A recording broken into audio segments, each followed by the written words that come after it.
Space, the boundary of human achievement, the new frontier.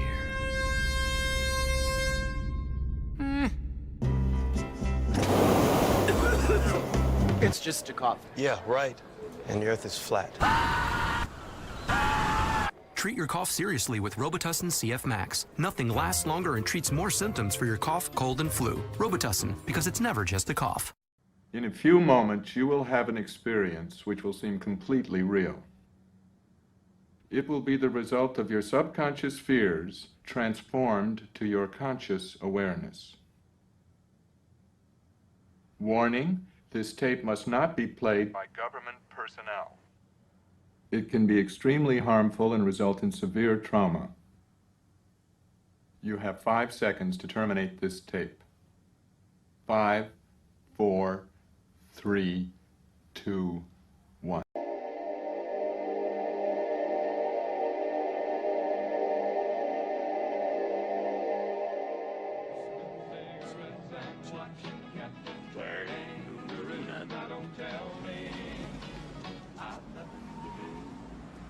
It's good to see you. I must go. I know I must go.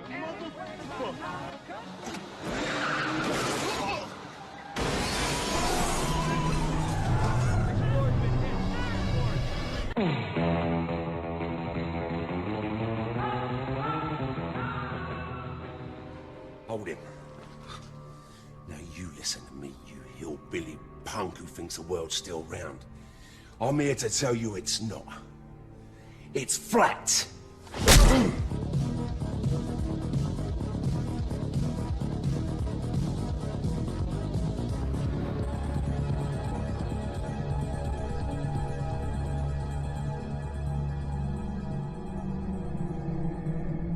Lexi, tell us something interesting. Okay, the Earth is flat, and a witch stole his pants. Flat Earth expert Mark Sargent thinks the moon landing was a hoax. Technically, the moon itself is a hoax. Right, but betting with Sportsbet's new iPhone app? I could do this standing on my head. Thanks, Gravity. Sportsbet's new iPhone app. It's foolproof. I know how we're different. Do you believe the Earth is flat? I know it's flat. I walk on it. Holy sh**. Do you think the Earth is flat, Snoop? What do you It's a flat world after all. Smoke weed every day.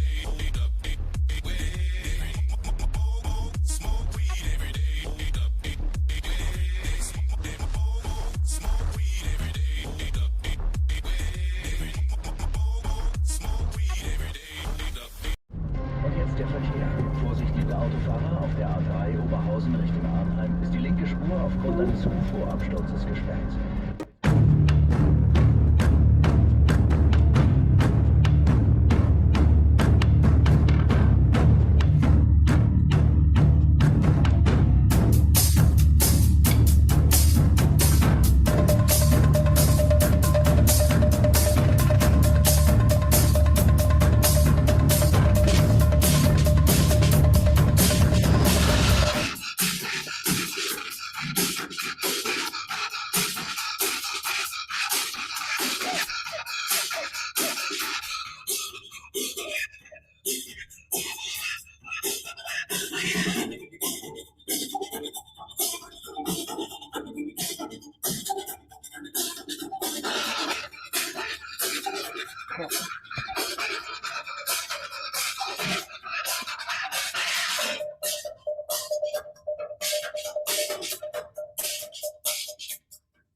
Broadcasting straight to you from a large spaceship currently at war with mainstream science. Meanwhile, the peanut gallery is concerned that the Russians are about to detonate a nuclear missile under the Yellowstone volcano, unleashing havoc across the United States. Will Superman be able to turn back time and save us, or will legend John Dutton from the television show Yellowstone put his foot down, portrayed by Kevin Costner, and stop this from happening?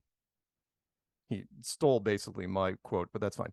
Hello, everyone, and welcome to Strange World, where the truth is often stranger than fiction. I'm your host, Mark Sargent, the creator of Flat Earth Clues, which propose that all of us are living inside a Truman Show enclosed structure thousands of miles wide. Just Google Flat Earth Clues. If you can't find it, well, you're just not very good at the internet. Short version, you suck. Currently, this show is on Tuesday nights at 7 Pacific, 10 Eastern. And yes, Caroline, if it is not, look at date. Biden. February. Oh, it's last day of February, 28th, 2023. You are listening to a rerun. Go figure. It's not a leap year. Quote of the day goes exactly like this. Vladimir Putin's allies have bizarrely threatened to use the Satan II nuclear missile to attack the Yellowstone super volcano. How many things are wrong with that headline? A lot. We're going to talk about it. My co-host, she's lovely, she's sassy, and she's one of the biggest flat earth rock stars ever. It's Karen B from channel of the same name, Karen B. Hey, Karen. Hi, Mark. What lovely sweatshirt. You know, because I only see you from the neck up, which is a crime. What is the, what are you wearing? What do you got there? What's your shirt? It's just some hoodie I picked up at a store. It's got like mushrooms and stuff on it. So a drug-related shirt. No, it's mushrooms and trees and smiley faces. Got it. Karen likes drugs. Okay. Hey, Karen, being the current queen of flat earth, it must be hard to find flat earth friends. Do you know an easy way to find cool people like yourself and solid info about our stationary horizontal level plane? Why, yes, that would be the Flat Earth Sun, Moon, and Zodiac Clock app. Yes, sure enough. It's the perfect gift for friends, family, and complete strangers. Watch the feature video every day for 2 weeks and see what happens. It'll be the best $2.99 you've ever spent. I'm David Weiss, and I also like drugs. Don't forget, you can also find this program on BitChute and Brighteon, Rockfin, and Rumble. YouTube is not the end of Flat Earth. It is just the beginning. Shout outs to, and sorry, by the way, sorry for starting a few minutes late today, guys. Yes, I had technical problems. Yeah, not Karen's fault. It was the agency messing with her. They do that from time to time. They take bets on if they can get her to like crinkle her forehead while it's happening. Made me say lots of bad words. Yeah. Yeah. Oh yeah. Well, there's like a bingo card for that. See how many they can fill in. Shout out obviously to Flat Earther Stephen Carpenter of the Deftones. Support the Flat Earth cause and get the coolest hoodies ever. Go to the strong.family, won't you? Pick up some merch. There's some cool stuff there. Meetups. There are 2 that I have on my calendar and 1 on Karen's calendar because I am on top of it today. The first one is going to be in Florida, March 4th. I think in St. Petersburg, if I'm not mistaken. You can check out that promo on my channel. Also, and I will make a new promo for this. It's right now it's listed as Flat Earth Potluck because there is going to be food. It's going to be March 18th, if I'm not mistaken, down in the Los Angeles area. I will be attending that, which is why my wonderful face is on the thumbnail. So please, by all means, if you want to hang out with me down there, go to the promo. They're trying to keep the numbers from getting out of hand. So they're not listing the address on the promo itself this time. You actually have to RSVP. They're not going to vet you as far as I know, but you have to do have to RSVP them and say, hey, then we'll give you the address. And then Karen is going to one in your neck of the woods on... Yes, March 12th. That will be Sunday, March 12th. We'll be at the Drayton Mills area marketplace in Spartanburg, South Carolina. It's at 2 p.m. on, so that'll be then. Right on. So if you want to see Karen in all her glory, by all means, go there and harass her. But be aware, I'm pretty sure Ted's going to be there. I don't know if he's going to be wearing a shirt or not, but I'm hoping he's not. I'm not sure if Ted will be there or not, to be honest with you. So Karen will be unsupervised and unchaperoned. Why do you tell people that? Are you trying to get me in trouble? No, I'm not. I'm not. Bring a white panel van and like a sack. You're trying to get me kidnapped, aren't you? No. The reason why I kid. Come on. How many hundreds of flat Earth events have been done, and not a single incident, with the exception of the Griffith Park Observatory? There was a small fight that broke out, but that was between one of our people who was drunk and said something to a non-flat earther that I think was racist, and he got punched. So that was it. I mean, out of all the hundreds of things, we've never had an incident. So for whatever reason, we're charmed. We're blessed. Nothing's ever going to happen to Karen. She's bulletproof.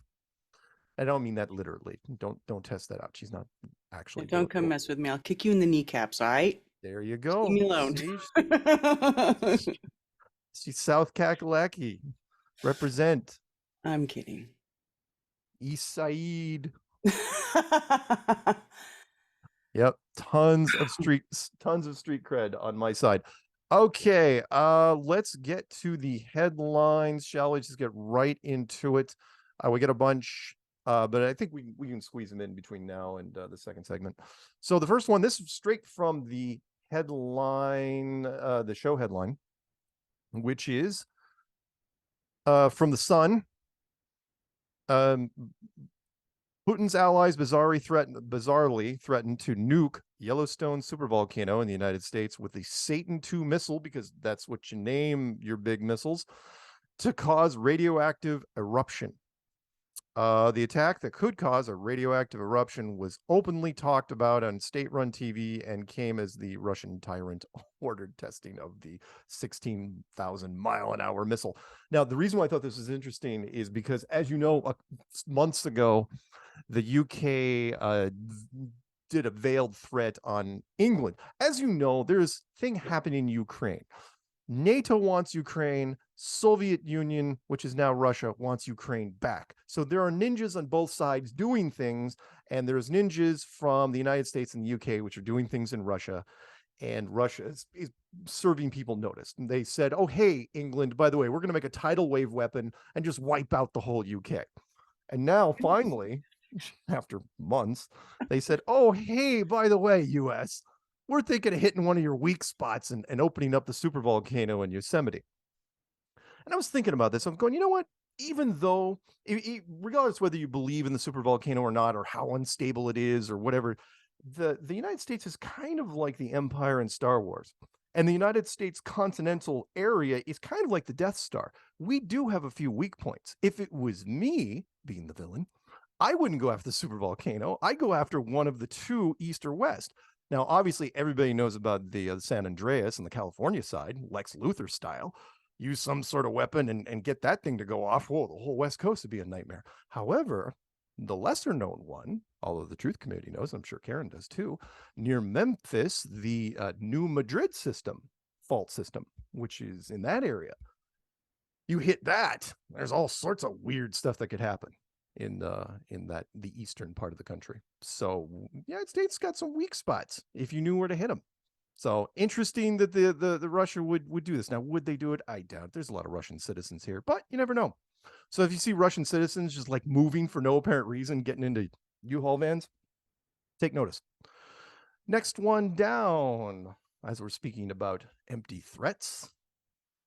This is from Russia Today. Russia calling us out, which is U.S. is preparing a false flag chemical attack in Ukraine, says Moscow.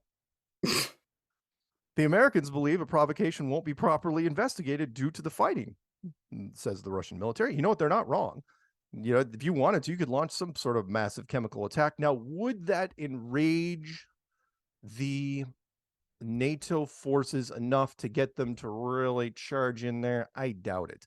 But anyway, they say the U.S. is preparing to stage false flag chemical attacks in Ukraine to pin the blame on Moscow for the use of banned toxic agents, said the chief of Russia's chemical side, Igor Kirilov.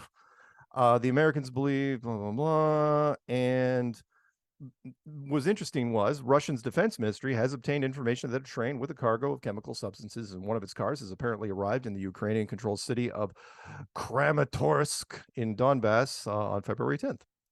So this is Russia, in my opinion, diffusing the situation. They're like, hey, if something chemical happens somewhere around here, it wasn't us. It's a good sign. If you announce that right off the bat early, say, hey, dude, wasn't us. You're probably fine. So good for you.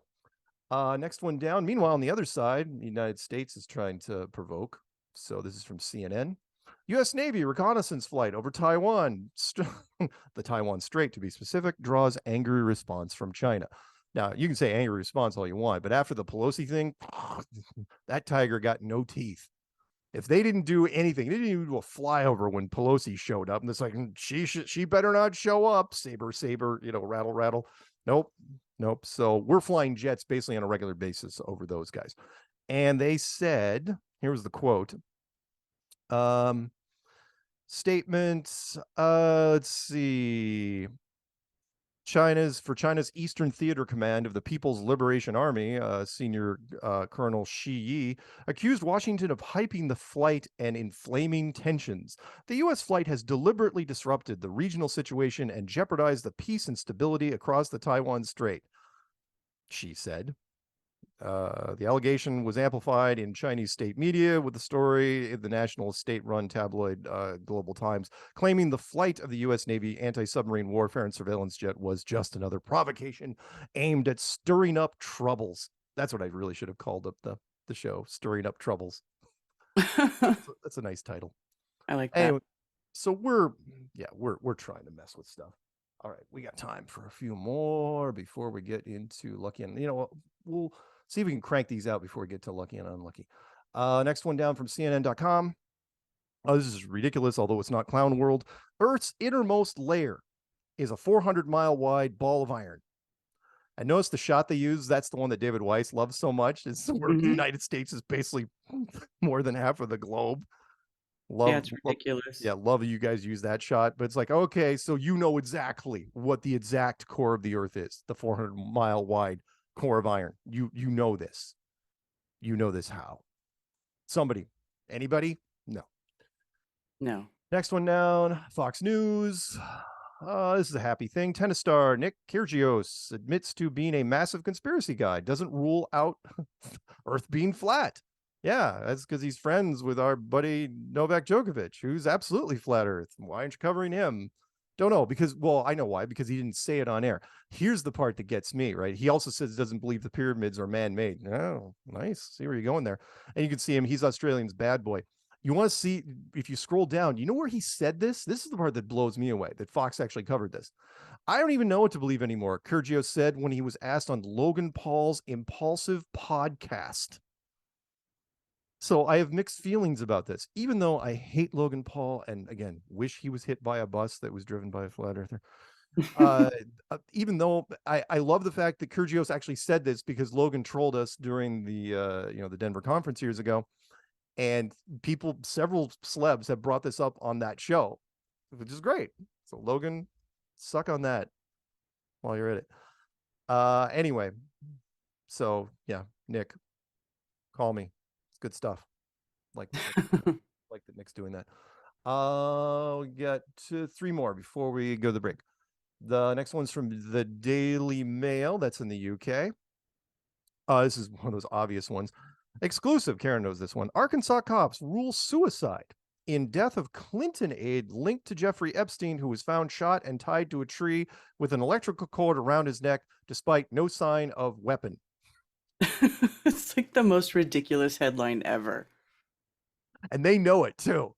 The UK knows full well. It's like, so he's tied to a tree. He was shot. There's no gun. And it's a suicide. And he signed Epstein into the White House. Nope, nothing suspicious there. Thank you, Britain, for at least doing a little tongue in cheek here. I mean, they know full well. They know conspiracies as well as the next guy. All right, last but not least, before we go to there's two more. Second and last one. Oh yeah, I got to mention this one. This Dilbert comic strip dropped by U.S. media over creator's racist tirade. Now you're probably thinking, Mark, didn't we talk about Scott Adams from the Dilbert comic strip? Yes, we did. Because remember, he got the shot and was lashing out at everybody that didn't get to the shot, for a long time. And then all of a sudden he developed all sorts of side effects for some apparent reason. We don't know. And then he actually came out and said, you know what? I think he's starting to crack, actually, where he's like, you guys, I made the wrong decision. You guys were right. I was wrong. Mm-hmm. However, he responded to a questionnaire, and it was an older questionnaire, right? Where he said, I'm going to read this. Remember, I'm reading this from him. Well, I'm not reading this from me. I would say, based on current way things are going, the best advice I would give to white people is to get the hell away from black people because there is no fixing this. Wow. And Yeah. because of that, he was banned basically by every newspaper out there because newspapers are all blue team. Now, in hindsight, it's not going to hurt him really in any way. Come on, he's been doing the Dilbert thing since 1989. He's got FU money, a lot of it, and newspapers have been in decline for a long, long time anyway, so he could care less. Dilbert's not going anywhere. That he's got so much content that's out there. But interesting that he would self-destruct like this in the social media world. I mean, you're not gonna be able to cancel him. Who cares? It doesn't matter. His peak was long gone. It is way in the rearview mirror. Now, I mean, I remember when he was hot back in basically the entire decade of the 90s and the first part of the 2000s when the tech revolution was really ramping up. He was in front of that wave because Dilbert was all about, Dilbert and Dogbert were the tech support guys. And so he was writing all this content like Law and Order writes crime, because they can just grab it out of the headlines. He was just grabbing tech headlines and turning them into gold. He had a license to print money. All right, last but not least, TMZ.com. Because now, because of Peanut Gallery, I have to check TMZ multiple times a day because, for whatever reason, they get the headlines first. Woody Harrelson, drug companies manipulated pandemic, forcing vaccines on us and making loads of cash. He actually threw that in there into a short segment during his recent monologue. Now, people may or may not know that Woody Harrelson has been a conspiracy guy for a long time, which unironically was used for him in the movie 2012, which was set in 2009, where you've heard it first from Charlie, where he played this crazy conspiracy guy. But he really is a crazy conspiracy guy. Only he's not crazy. He's one of us. So the fact that they I thought two parts: one, that they allowed that to air on Saturday Night Live, and that the media didn't shine a spotlight on it really in any way. Fox News covered a little bit of it, but that was it. So if you haven't heard the little clip, please listen to Woody Harrelson talk about it on the, the way he did it in context was a fake story. It's like, if he wrote a story about the pandemic and he made it, he threw that in there that, there's a big conspiracy around it, but was it? I don't know. Okay. We're going to our first break. Pretty close on time. And when we come back, we're going to do Lucky Unlucky and Clown Worlds. So Karen, hit that funky music, white boy. All righty.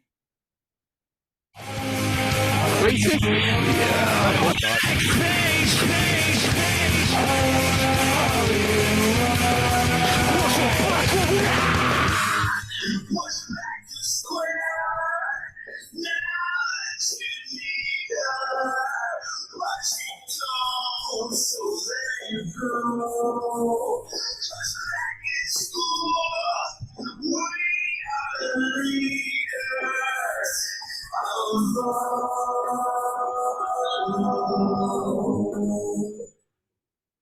Are you a blue dot?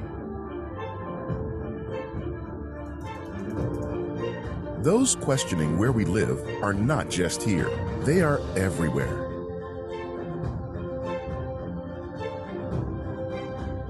Of course, this info is hidden from you, but the app shows you that no matter where you go, you aren't alone.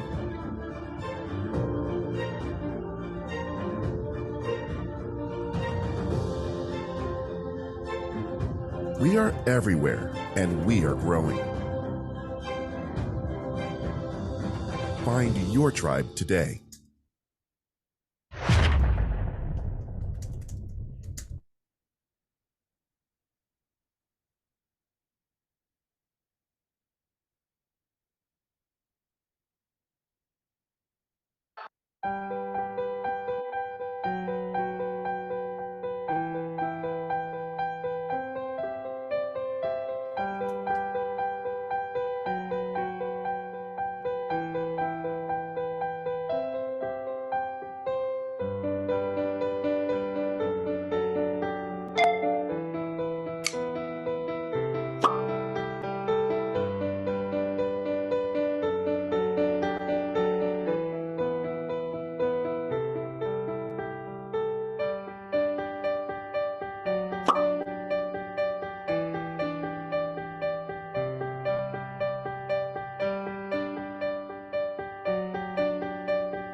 Shout out to Karen B, Mark Sargent, David Weiss. I'll be checking out that video this weekend at the Flat Earth, Sun, Moon, and Zodiac Clock app on YouTube. Or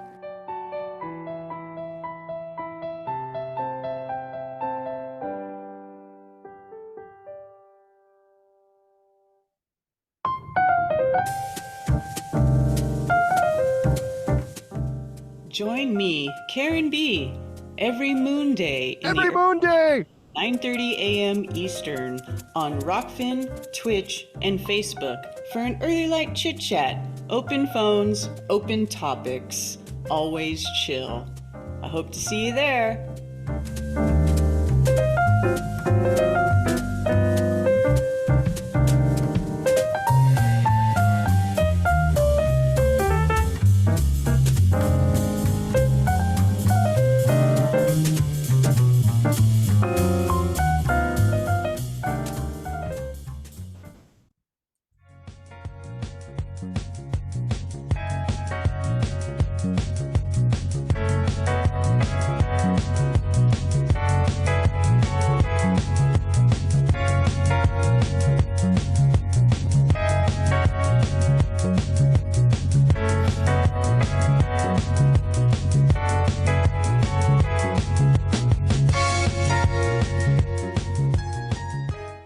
Welcome to Strange World Part 2 for to me, the always lovely Karen B. And you know what?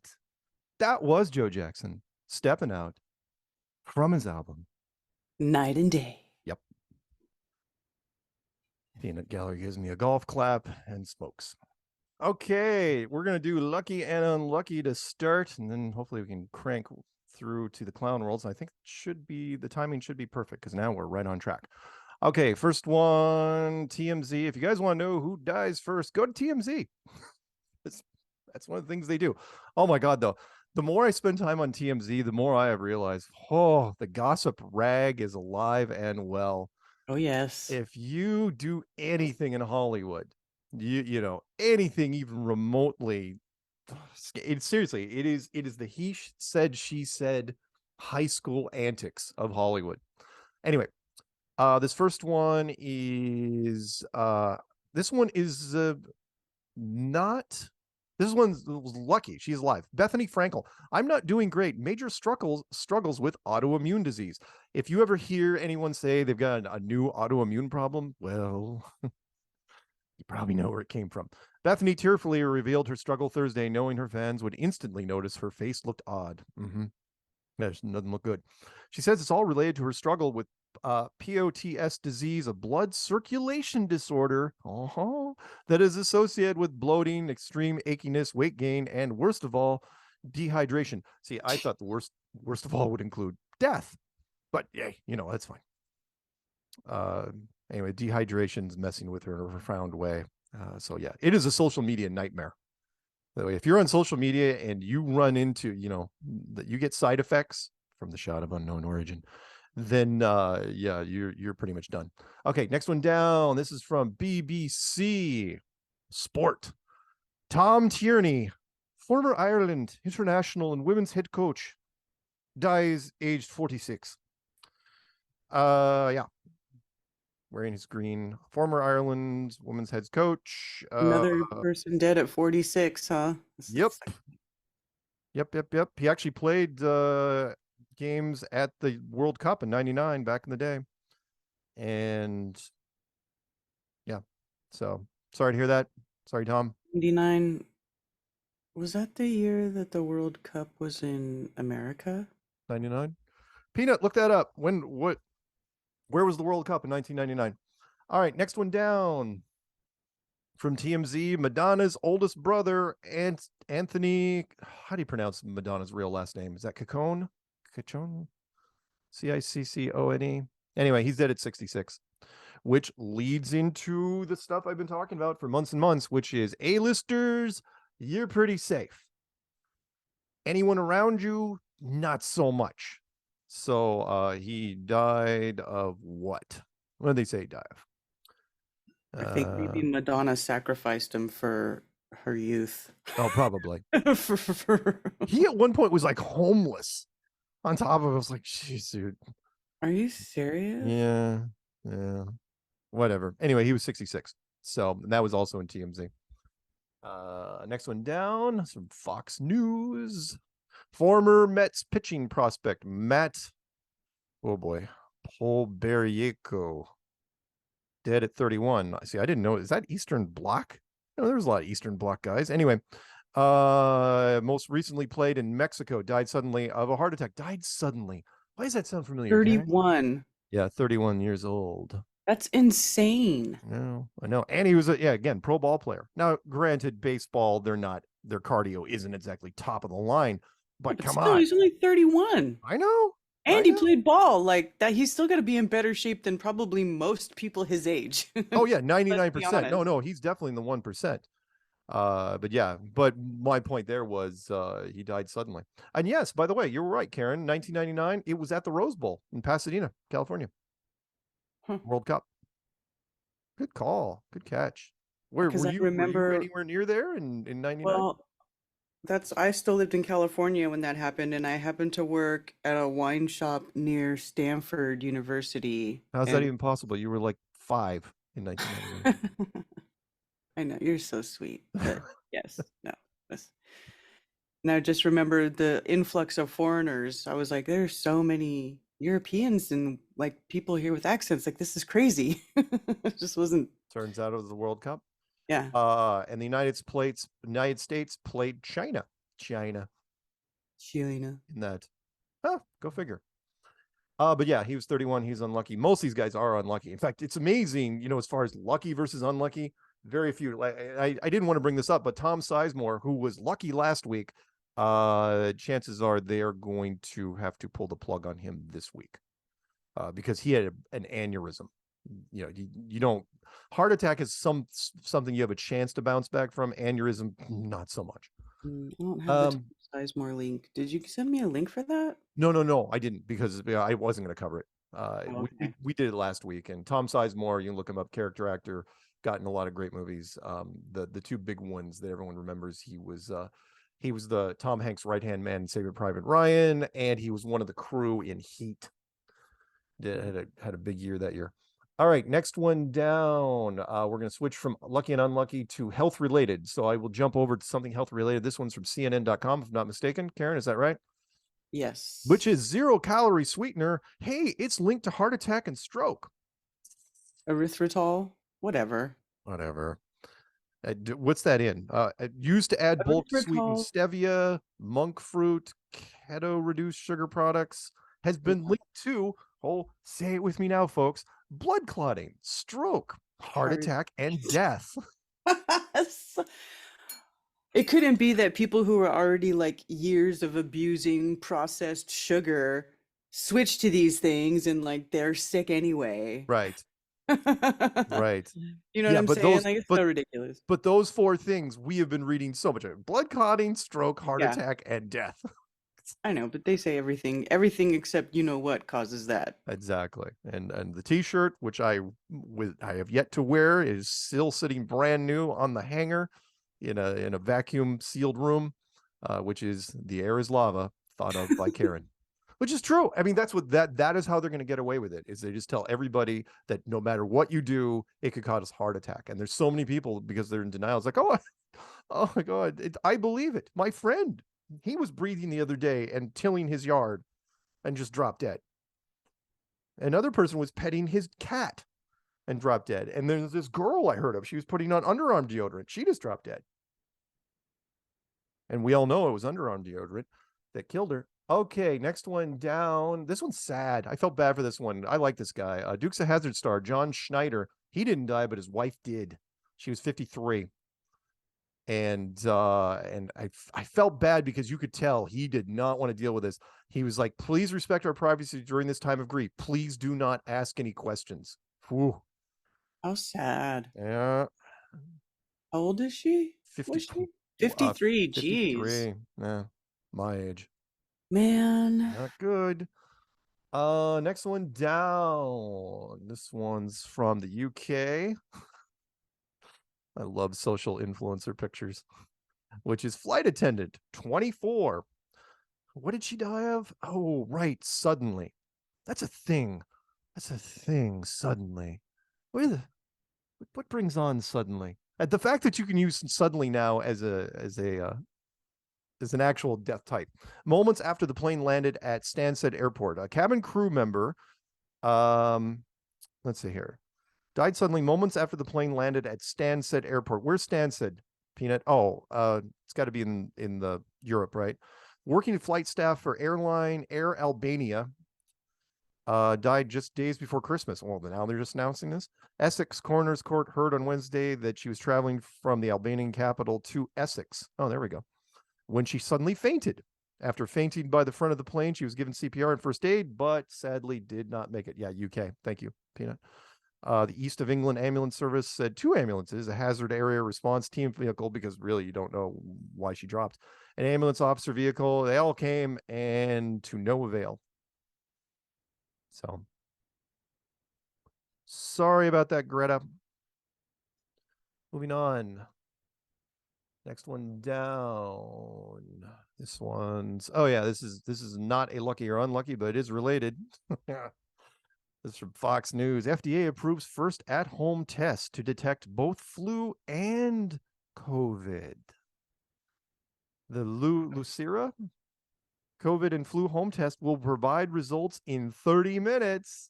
Lucira is what they're calling it. Lucira, yeah. Yeah. Pfizer looks like they're the ones behind it. They authorized the first over-the-counter, and here's the brilliance of this, right?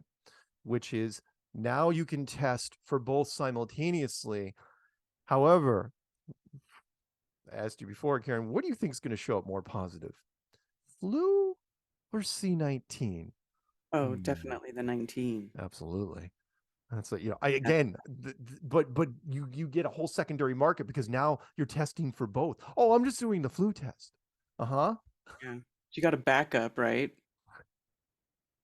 Oh, and it does not require a prescription. It's just straight over the counter. Wow. Great timing. You're going to sell a bunch of those. If you use these at-home COVID/flu tests, you might be retarded. The test that's detected 88% of positive cases and 100% of negatives. It also detected 99.9% of negative influenza B. Again, I don't have to worry. I don't have to worry about my friends because no one I know. Oh, look at this child. There you got a picture of him doing it to a little girl down the bottom. That's so horrible. I know. Leave the children alone. Yep. Freaking monsters, man. Yep. Next one down, New York Post. You were the one that sent me this one, Karen. New York Post. Elvis star, from the Elvis movie. It was tied to oh crap, I forgot her name already. Lisa Marie. Yeah, Lisa Marie. Not Priscilla. Lisa Marie. Lisa Where, Marie. she died of something sudden right after the movie came out. Cardiac arrest. Yeah. Heart failure. Yeah. Elvis star Austin Butler was rushed to the ER after body just started shutting down. He just kind of revealed this recently, and that was after he was done with the movie. He went straight to the emergency room, and then he spent a week in bed and didn't really. Was interesting. He did not talk about it. I would have thought he would have talked about this, especially after the whole Lisa Marie thing, but he did not. So was it, did his body shut down because of something that had to do with the shot? Maybe. Don't know. I think so. Why not? That's my default. That's what I'm going to. Because there's just so much of it going around. Yeah. Okay. I'm sorry. I read Peanut's thing. On hopefully he posted it for you down below. Oh, hey, by the way, while Peanut's doing his thing, there's an email that came in, by the way, about our headline, which was, hey, he goes, quick read on the Yellowstone thought. He goes, wouldn't Russia be destroying themselves because it could cause a 10-year global winter if the volcano went off? It would not be in their interest, but it would destroy North America. And I responded, I said, yeah, but America would go first. And that'd be good enough for Russia if it came down to it. As long as Russia dies last, Well, as long as anybody dies last, sometimes it's worth it. Okay, next one down, which is where are we? Kevin Crew, Austin Butler. The next one down is, if I'm not mistaken, from Yahoo News, Chris Jordan. You got that one? Yep. Republican who represented Delaware County in the Ohio House dies at 46. What happened? Died Saturday of natural causes. Really? 46? Natural causes? Looking 46-year-old died of natural causes. Really? What exactly was natural about that, dying at 46? By the way, that is a terrible way to write that. Nobody dies at natural causes at 46. You just don't. But yeah, he seemed fine. And again, right down here, Fran and I are shocked and saddened to learn about the death of the rep, Chris Jordan. We said, okay, if it was shocked and saddened, then it was, what was it? It was sudden or unexpected or both, if you're an idiot. So you don't use both in a headline. Whatever. In fact, I may even throw one more at you if we have time before we go to the break. Okay, next one down. Yeah, this is the last one. And then I want to throw in one more at the bottom for you. I just want to prove a point here. This is from TMZ.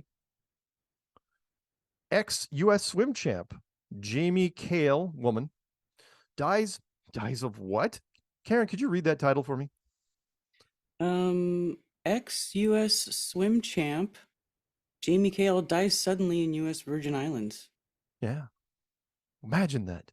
Keep hearing that. What is the common thread? Why would all these people die suddenly? Suddenly or unexpected? I don't know. But anyway, what happened was, you remember, again, we're talking about peak of, she was a top athlete. Swimmers are generally. And she had been out with somebody else at a local bar, left to check in on her at home, and discovered her on the floor. Cops say the man and one of his friends were able to transport to a local hospital, or they tried CPR, always CPR, which is weird. And that was it. At 2:40 in the morning, she was pronounced dead. And police are investigating, but that's not going to go anywhere. What? You found her dead on the floor? Have you not been reading the headlines? So let me throw this. There's a picture I want to you want me to read that thing at the bottom, Karen, as well? Sure. From the chat, could you? Oh yeah, Peter Jarvio. He has been doing FE activism at University of Missouri since Monday. Wow. He will be there until Thursday. He's started to record his activism. About time. I mean, the guy, I've never seen activism like him. I mean, it's not like he just shows up on campus for a few hours. No. He shows up, he gets a permit and then sets up and shows up on Monday. He doesn't leave till Friday. Yeah, He's he there wears that permit out all freaking day. That man is like Teflon. Nothing phases him. I want to also throw this in there before we get to the clown world, which is, for every one of these celebs that we read, you got to remember there's a whole bunch of other people that aren't being mentioned. So I'm going to throw this little screenshot here for you down at the bottom of chat. And this screenshot, I believe, is from, I don't know what platform that's from. I don't recognize it. But it's just an average person on the street. Stephanie Lynn Brown. Stephanie Lynn Zillis Brown, age 45, of Portage, passed away of what? Suddenly on February 20th. 2023. Nothing, she played softball, she was married, everything fine, and then just all of a sudden. Wow, she's same age as me, almost exactly the same age as me. Yeah. People like that, we're just running into more and That's more. scary, man. I know. It's kind of freaky when you start reading about a bunch of people dying and they're all the same age as you. Yeah. Well, I'm just glad I never took that freaking voodoo juice. Ugh. Oh yeah, you and me both. And I am hoping, and I thank you for the people that have sent me stuff that says, well, shedding could be real. It's like, oh, you better hope it's not real. Because if it is real, everybody's screwed sooner or later. So I'm choosing not to believe in the shedding. Plus, we have yet to run into, come on, we scour the internet. And our circles are pretty tight. So if we ran into somebody that all of a sudden, because basically that's kind of like secondhand smoke, right? I know it's affected babies through breastfeeding. That's a little different though. I know, but that's Yeah, I know. I hear you. I mean, well, yeah, that doesn't surprise me. But it left one body and went to another. In that Which instance. leads into potentially other things I'm not going to mention on air. Which, yeah. Well, again, why I would not have a relationship, and I'm using that term gingerly. I would not have a relationship with someone who got the shot at this point. Can't. How could you risk it? Man, I don't know. Yeah, I mean, hey, shaking hands with wouldn't. somebody, the occasional hug, that's fine. Or sharing the same airspace, I'm not worried about that. But we will know sooner rather than later because of the whole secondhand smoke thing. You remember back in the day, one of the reasons why the lawsuits came up against Big Tobacco was that you had spouses of people that smoked heavily that were dying of lung cancer, and they never smoked a cigarette. That's a little different, and it was long term. So I'm hoping that the shedding thing isn't as serious. But I will let you know. I'm not going to hide it. If I run into somebody, it's like, oh yeah, they died suddenly of this. They never, but they were living with such and such, or they were, we will find out the details on that. Okay, clown worlds. Back up to clown worlds. There are 3 of them, and the first clown world is. Oh yeah, one of the most. It's silly, but I got to read it. This is from the Columbus. It did not get national press, but it did get regional, which is out of the Columbus Dispatch. Right, not a well-traveled newspaper, in my opinion. Which is council says owners of large gun magazines in Columbus have until July 1st to sell or move them. Let me read this real fast. So Columbus City Council passed legislation that gives owners of gun magazines of 30 rounds or more until July 1st to move them out of the city, sell them to a licensed arms dealer outside Columbus, or turn them over to the cops. The city council also took action. Well, we won't go along the online sports betting, but it's banning mags of 30 rounds or more. Okay. Then it says, oh crap. Back up. As well as requires safe gun storage around children and criminalizes giving or selling firearms to anyone prohibited to owning them. It's part of a bigger package, but there's no way to enforce it. How in the world are you going to enforce something like this? I mean, we've heard stuff like this in the past, but it's like, okay, fine, you're banning mags of 30 rounds or more. First off, what does that mean for 25 round mags or 20 round mags? That apparently is fine. And most pistol mags are way under 30. So, okay, you're not doing anything there. And again, how would you even begin to enforce this? Something I have said many a time in the past. Don't forget that red team controls law enforcement, and law enforcement loves the big mags. They love them. they can't get enough of them. Everybody who loves guns loves the big mags. They do. They do. So what are you going to do? You're asking guys who are like, the cops in the locker room going, hey, you're going to give up your mags? Like, hell no. You're asking those guys to try to enforce that very law they won't enforce on themselves? No, it's not going to work. Sorry, never going to happen. So anyone that talks about the gun grab, I'm sorry, the gun grab's never, ever going to happen because it cannot be enforced, mostly because of social media now. Because again, if you try to do a gun grab in any city, the first neighborhood that gets hit, because what are you going to do? Go door to door? First people that get hit, the rest of the people, they're going to call everybody, they're going to text everybody, they're going to tweet, and everyone's going, oh, dude, mine were stolen, mine are lost. Mine definitely aren't buried in the backyard in a barrel. Whatever. Okay, next one down. CNN.com. That's for you, Karen. Study offers concerning insight on how daily marijuana use can affect your heart. Using marijuana every day can raise a person's risk of coronary artery disease, CAD, by 1/3 compared to those who never partake. Whatever. Yep.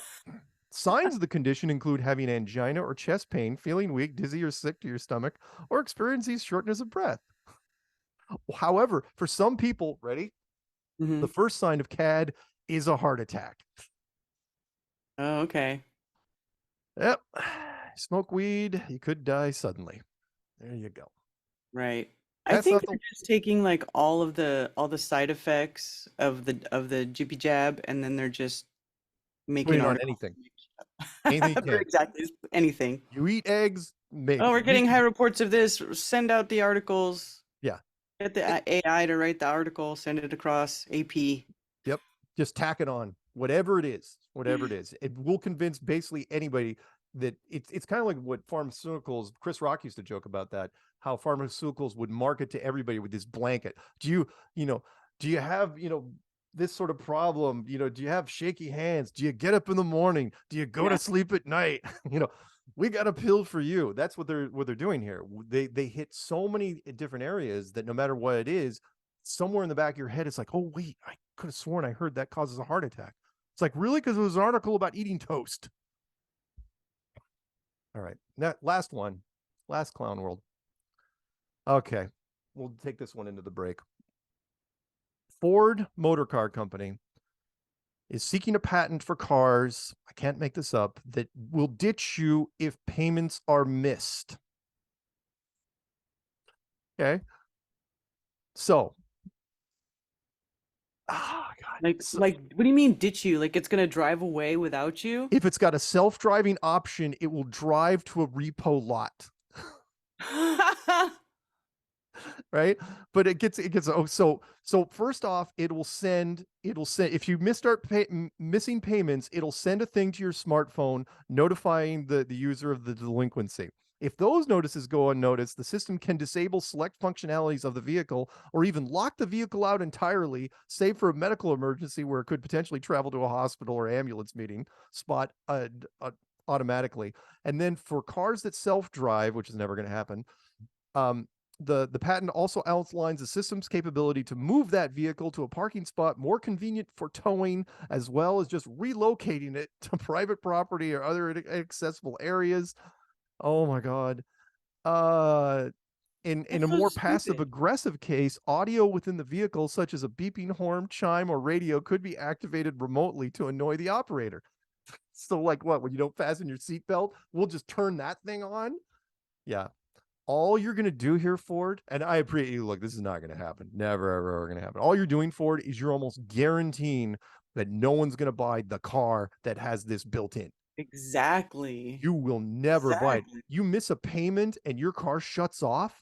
Your car locks you out. No.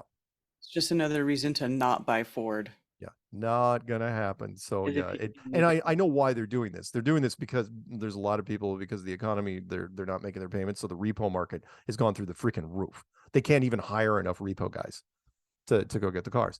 So the car manufacturers are saying, hey, maybe we can get in on this and do it ourselves, so we don't have to, so we can get more of our money back instead of hiring repo guys. Good luck. All right, with that, top of the hour, we are going to our break, and when we come back, we will take your phone calls. Hey, Karen, take us out, won't you? Absolutely.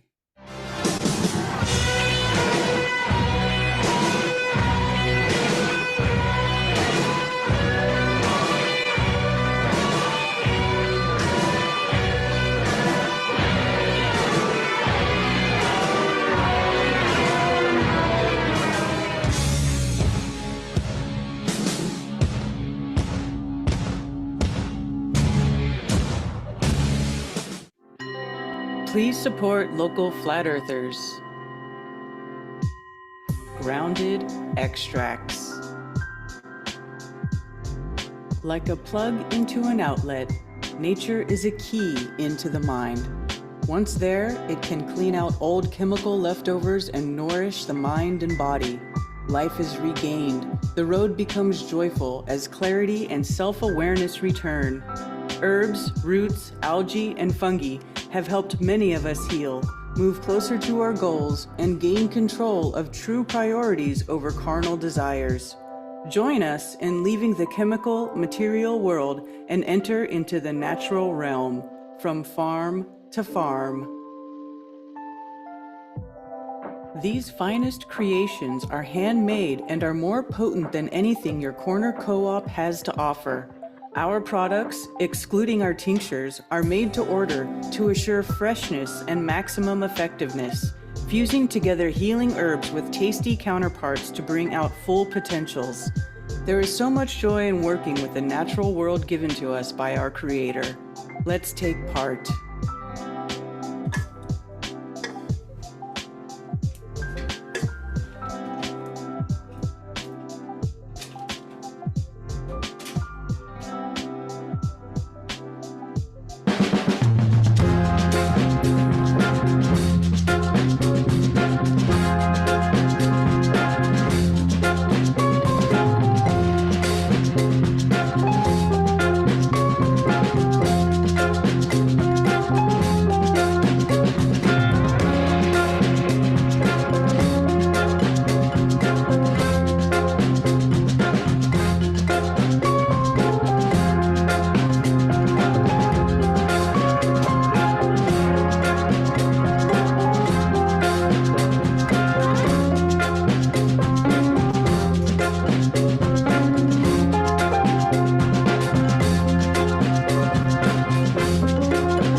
chocolate milk, the holy cow. I wear the sneaks, tip of the beak, man, the 33.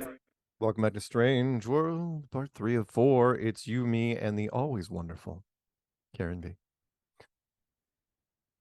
We're taking phone calls. What? Huh? Yeah. Phone calls. Phone calls. We're doing it. We're taking them. Try and stop me. The phone number to call in is 848-222-2480. That's 848-222-2480. Nothing odd about that number. Whatever. Don't judge me. All right. We are going to pick up first call. We're going to get 505-937. We're not going to pick up 516 because I think he's working. 508 probably. And then after that, we'll see who's there. So let's go to 505 out in the fictional land of New Mexico. Come on. It's not even real. Sure is. It's stressing me out because I don't know where I'm at anymore. Wow.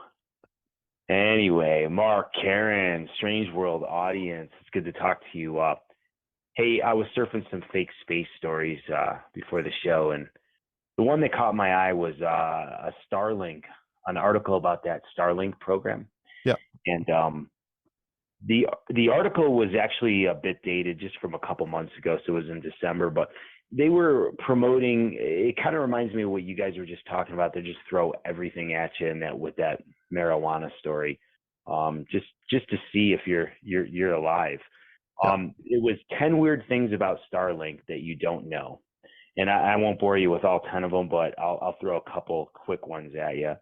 Starlink runs on an open source Linux program. Let's see, the 2.0 Starlink is going to be even bigger.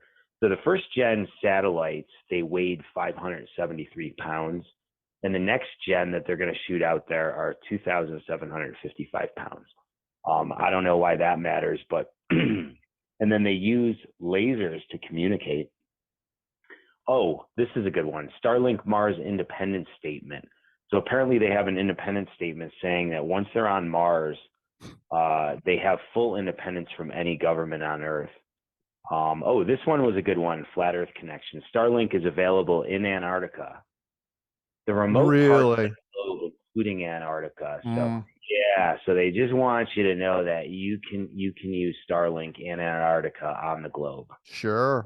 And, let's see. Yeah, one more, and I'll. China has simulated using nuclear blast to take out Starlink. So China says that if they use a 10 megaton nuclear explosion, it would probably disrupt our satellites or spacecraft. So yeah, it's pretty wild. All the links to just different odd stuff that you needed to know about Starlink. You know, a couple of years ago after the show, I remember clearly I was listening to your show and it was done. And I went outside and I looked up and I saw this thing and I didn't know what it was. It looked like Pac-Man game. But a couple days later, I figured out that was, you know, that Starlink thing. Sure. But no idea what they're putting up there, but I'm pretty sure it's not satellites. I agree. And reminder to everybody that's listened to me over the years, you want to have some fun and you have a little money, go on Amazon and buy some Gen 1 night owl night vision binoculars and get your eyes adjusted and start looking at the sky. You'll blow your mind. And I was into this years before I was into flat Earth. Just years. Sky is crawling with stuff. Absolutely crawling with stuff. Is alive. Yeah, the sky is alive. And Everything's alive. And it's not us. That's the part that, you know, America loves to take credit. Come on, why wouldn't we? You know, we love to take credit for stuff that isn't ours. And we've taken credit for so much stuff, including everything that's been flying around the sky.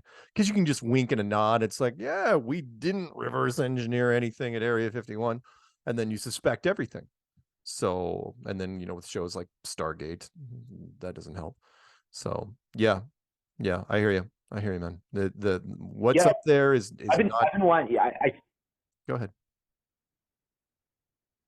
I think I still have that written down from years ago. The brand that you had. I think you suggested a certain brand. I really need to do that because that come up lately, which is brand we were talking about.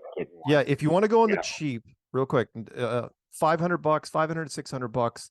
It's about as cheap as you're gonna get. Night owl binoculars. Don't get monoculars. Get binoculars, because then you're both eyes. Yeah, I was going to ask you about that. Yeah. Okay. The difference Definitely between binoculars then. Yeah. the difference between Gen 1 and Gen 3 really only help at close distances. Like Gen 3 are meant really for military, and that is to if somebody's coming at you in the dead of night, you can determine whether they're friend or foe. If Gen 1, they come out a little grainy.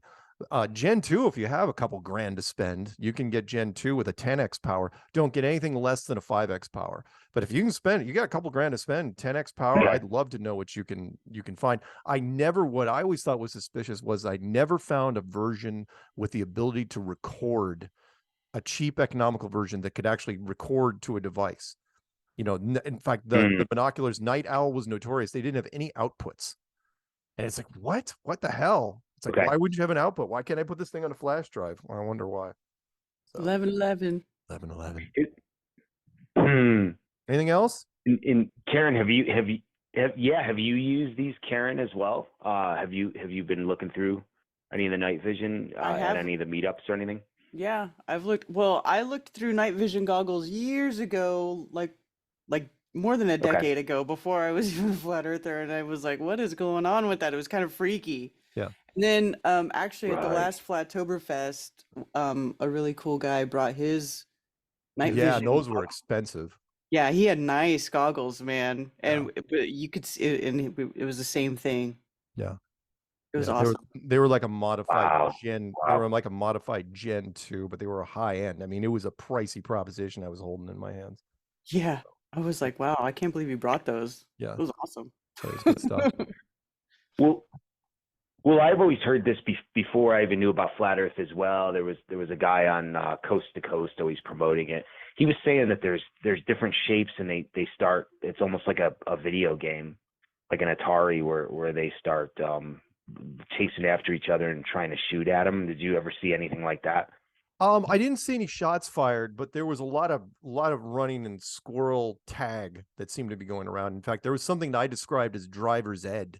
Okay. Which was at a certain time, a given night, there were these V formations that seemed to be tethered, and I called it driver's ed because it looked like a bunch of student drivers that were, they were in the back of the V, and the instructor was in the front, and they were flying across the sky in various formations, and it reminded me of, if you look it up, where flying saucers was coined was up here in the Northwest when there was a Cessna pilot that was above them. And the same sort of formation was below them, hugging the trees. And he said it looked like a whole bunch of teacup saucers that were turned upside down, and had that disc sort of shape to it. And that's where he came up with it. But yeah, a lot of weird stuff up there. Yeah, well, we should be looking up more. That's for sure. Well, awesome. I'll let you get to the other callers. Great as always. Have a wonderful Tuesday night, and I'll do 2 shout outs. Hey, I'm going to shout out to Jan, of course, and Zulu. Hey, man, I heard him last week on that Paiute giant story, and that was a great story. So we'll have to talk about it some other time. But, yeah, thanks, Zulu. All right, you folks have a good night. See you, Mark. See you, Karen. Bye. See ya. It's funny that I didn't know that flying saucers that was coined up in the Pacific Northwest. Yeah. And that's where the most that's where the most Bigfoot sightings are. And actually, there's a whole thing where a lot of people see Bigfoot and UFO at the same time. Yeah. Did you know there's a whole connection with that? Yeah, I am not sure, but yeah, it was in the early 1940s when that flying saucer thing happened. There were not a lot of people living up here at the time, and it was south of Mount Rainier.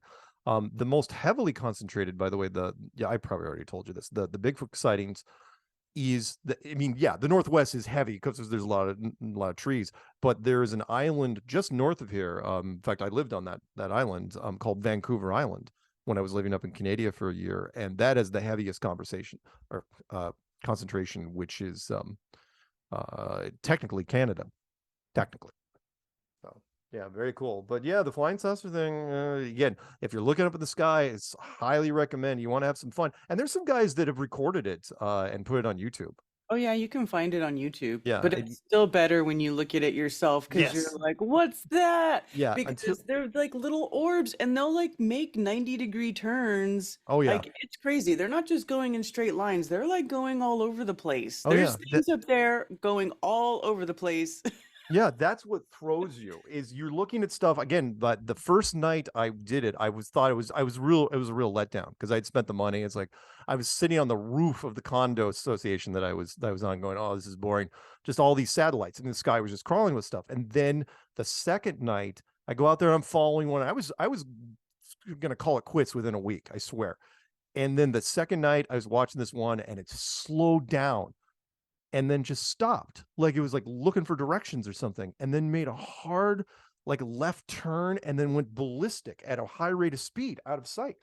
And it was starting at probably 70,000 feet, give or take. And it was like, what the hell did I just see? And at that point, I didn't trust anything because the height that you're seeing a lot of them at, they're almost the same size as stars from a perspective standpoint. So if they just threw it into park or neutral, you'd never be able to tell from a star. But because there's so many stars, you can always tell when one takes off because all of a sudden one of the stars starts moving for no apparent reason. It's like, where are you going, little buddy?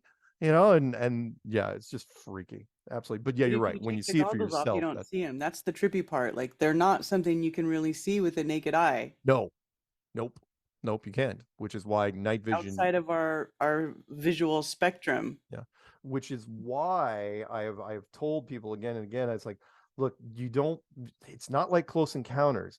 UFOs are just like cars in that cars work just fine when their headlights are off. Right? UFOs are same thing. The UFOs that want to be seen, oh yeah, they'll crank their lights on. But if they turn their lights off, you cannot see them and you can't hear them either. That's what makes them so perfect. It's not the light show. It's because their engines don't make any noise. Everybody knows planes, even from the simplest prop plane to the jets, like when they're coming over. It's like it's you hear them from so far away. UFO Well, could you be would hear it at least if it was passing over you, because I've seen jets where they fly at you like it's clearly military. Because when I'm at my mom's house in California, yeah, I remember sitting out by the pond, and one night I seen this bright light. It was flying very low over the hills, and I couldn't hear it until it passed in front of us, and then I could hear that it was a jet. There you go. Yeah. So sometimes you can't. You'll hear it at least when it passes you, but these like you don't hear anything. Yeah, a ever. UFO is like a UFO could, like a helicopter, could park right. It could be over the top of your house right now, and you'd never know it. And that part, when in the Spielberg movie from the 1970s, Close Encounters of the Third Kind, that part was spot on, where these things were going anywhere they wanted to, and if they wanted to go into stealth mode, they didn't even have to throw on the cloak because most people would never look up if they can't hear it. All right, let's go to where do we leave off? Dayton, Ohio. Yeah, let's go. He's been on hold for 74 minutes. 937. I haven't picked you up, have I? 937. Ohio. Are you listening? Is your mute button on? 54321. Okay, let's go down to, we'll pick him back up maybe later. Let's go down to 406. 406. Have you ever called into the show before? I have, once before. And I was really nervous. I'm less nervous today. You should be less nervous now. But you were talking... Okay, thanks. You guys were talking about Hillary Clinton's latest murder that she did of her previous aide who knew about it. Allegedly. Yes. Allegedly, of course. Sure. But plus, do I think she has the personal strength to haul somebody up, up a tree and hang them by an extension cord? No. I agree. I didn't mean actually her, but we all know what we're talking about. Yes. Anyway, wink, wink. I thought it was interesting that right around the time that I heard about her latest thing, I also heard and I saw Klaus Schwab giving a speech, and he was instructing all the countries of the world to decriminalize pedophilia. Sure. And then he went on to explain that it would be far better for the planet because people who have sex with children tend to have far fewer children or fewer offspring. So it's good for the planet. I'm not kidding. You can watch him. You can watch them saying all that. Look it up on BitChute. All right. Yeah. All right. Okay. So then, you expect that kind of thing out of Klaus Schwab, right? Well, he is getting up there in years, so I figured he's got, what has he got to lose? He's pretty evil. Yeah. Yeah, he's going for the villain of the year award. Okay, well, not to be outdone, Pope Bergoglio, the freak over in Rome. Yeah. I'm not kidding. He just came out and he just said that, well, to preface this, for the past few years, he's been pushing universalism. He says hell is empty and even atheists go to heaven. I think he forgot to read a Bible. Anyway, he just came out and said, pedophiles have been with us since the beginning of time, and it's just a natural state of being, and pedophiles not only go to heaven, they get a special place in heaven. And so we've got Schwab doing his thing. We've got the New World Order Church in Rome doing their thing. And it just makes me wonder, right around the same time that Hillary seems to be getting nervous, are they all getting nervous and they're going for broke on this stuff? Sure. You know what I mean? Sure, why not? Things too, we keep it pretty stable here. And we try to spin it in a positive direction, but yeah, things are, if you're part of the NWO, things are kind of falling apart at a certain level. I mean, there's supposed to be a big distraction about now, and they're running late with it. So why not turn it up a notch? Yeah, if I you're think them. he might be on something. It's very, Maybe. very weird. Maybe. Anyway, that's all I got. Well, thank you. Got one shout out to St. Francis, and sorry your good name is being sullied by the freaking Rome. And which Pope is saying Talk this? to you guys later. That's all right. We'll confirm it. What's Anyway, that? thank you, man. You have a good night. Okay. What do you need to what do you want confirmed? No, well, no, we're gonna look up stuff. Karen, we do research as email me some links if you get a chance. Okay. Okay. I will. All right. Have a good one. Okay. See ya. Thanks. You too. All right. Let's go out to Trucker Dennis. He's driving on the West Coast somewhere. Dennis, where are you headed currently? Are you near a way station? Not yet. I was a little bit slowed down tonight because it was snow, but that's all over now. So I'm moving north on I-5, just heading out of Salem, Oregon, north. Gotcha. So what's up? I think I'm real near the break. I didn't glance at the time, but I had a couple things in mind, but I'll just go with one. I made a discovery, I think, during the past week.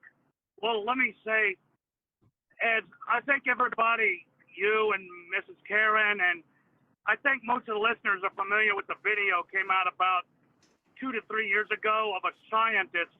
It's a black and white interview from 1965. This guy, an older man, I don't know, 50s, 60s, claiming the moon is made of plasma. Yeah. Well, as far as I know, nobody ever came out with his identity. It was from an ABC News Australia footage, and the line, they said the entry with it says his name is R. Foster, and he teaches in Tasmania. And ABC's never been able to find any other source that corroborates that. Nobody else has a clue who this guy is. Well, I just want to share some information I came across the past week that goes, I think, a long way in that direction. Anyway, there was a book I came across first is what clued me into it by Lerner. It came out in 91, and it's dissident. It's a mainstream scientist, but most of the the scientific community disagrees with it. It's called the Big Bang never happened. And I looked this guy up. I forget his last name, Eric, but Lerner, Lerner. Anyway, he was a student of a man by the name of Hannes Alfvén. First name Hannes, last name Alfvén, Alfven. And this Alfvén was the leader of a 20th century school of dissident plasma scientists. And he actually won the Nobel Prize for Science in 1970. And the subject matter that the guy in the video was talking about, his approach to it, his boldness in declaring things that contradict the consensus of the mainstream science community, it matches with it a lot. I don't know. He does look like him. I don't know if that's the same guy as Hannes Alfvén. He's got a Wikipedia article. It's informative and interesting because I say to someone like, who's that well-known Russian that was disagreed in the 40s, 50s, and 60s with mainstream science. This stuff seems to me, just general, a little bit more plausible. I mean, there's stuff I disagree with him, but I mean, he's heliocentric and what have you, but he's got some stuff that may be good. But anyway, that's what I found out. It's definitely, the subject matter is too close to same time period, everything. Okay. I just wanted to share that. Thank you, Dennis. Hey, have you already getting ready for the meetup down in California? Yeah, actually, I was going to give a shout out to Mr. Renee. It was actually, you may be familiar. I got my plane tickets last week. I'm definitely going. I got the rooms reserved at the Ocean Surf Inn. He recommended, I want to shout out to Mark Sargent also, because I talked to him on the phone, and he said, if you can, he sent me a message, help out, make a donation to Mark Sargent. And to Mark Sargent's credit, Mark Sargent turned me down cold twice in a row. So I offered to pay for the plane tickets and for the lodging, and already taken care of. But I was looking to buy him a copy of the Christian Topography by Cosmas Indicopleuscus as a gift. And there's a book about it that I think you're familiar with, Travis Lee Clark, that debunks its detractors, Imaging the Cosmos. Yeah. And I just said this book is online for free, and I just did a search with it to see if it had been published, and it's not.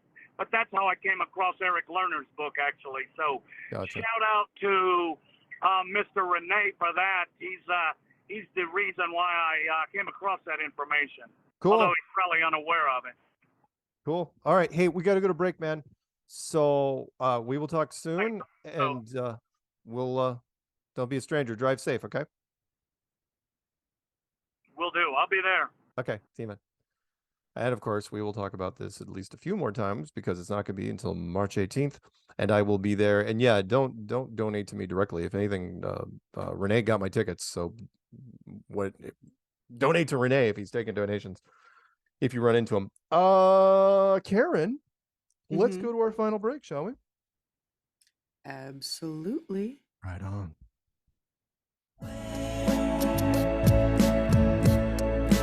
Where is the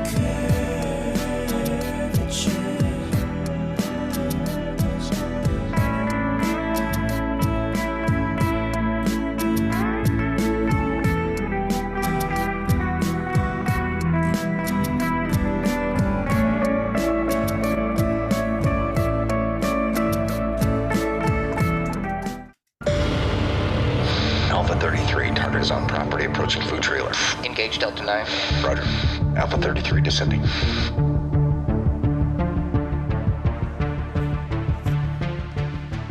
Hey, I know you. They might be listening. CIA? Maybe. Aliens? Probably. Globalists? Definitely. I may have already said too much. We have what you need. Really? It's flat I'm listening. and round Go on. And delicious. Tell me the secret.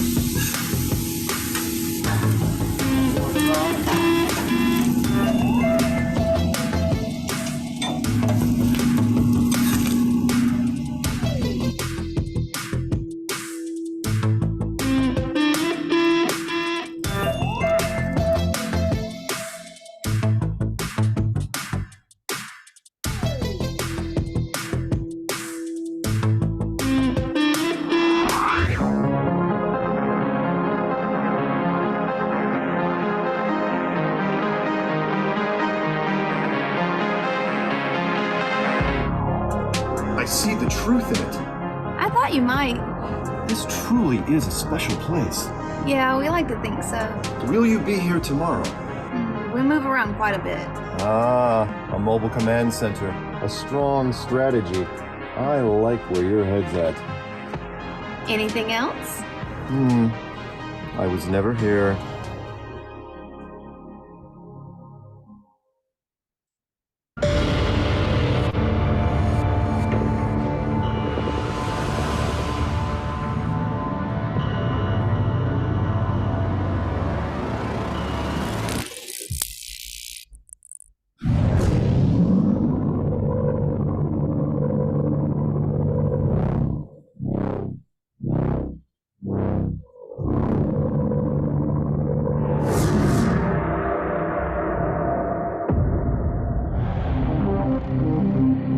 Package intercepted. Copy that, Alpha 33. Come on back, let's see.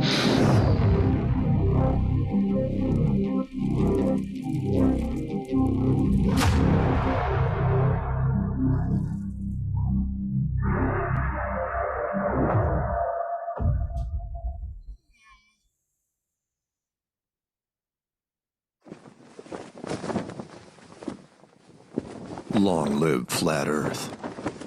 Long live Flat Earth!